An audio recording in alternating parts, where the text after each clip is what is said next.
Welcome to another episode of TruTalks over Coffee Unfiltered. Today, we're diving into a topic that's critical for efficient airflow in compact and high-pressure applications, backward curved fans.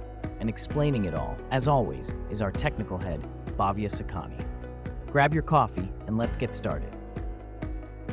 What are the major applications of backward curved fans?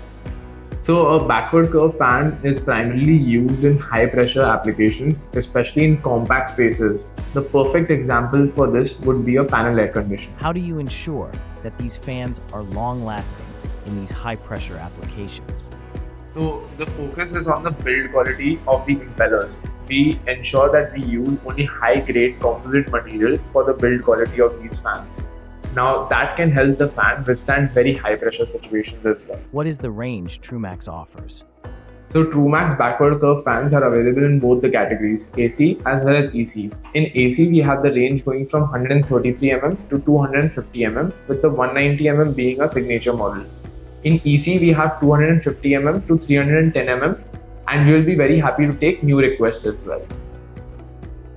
Don't forget to subscribe to our channel and hit the bell icon to stay updated with our latest innovation.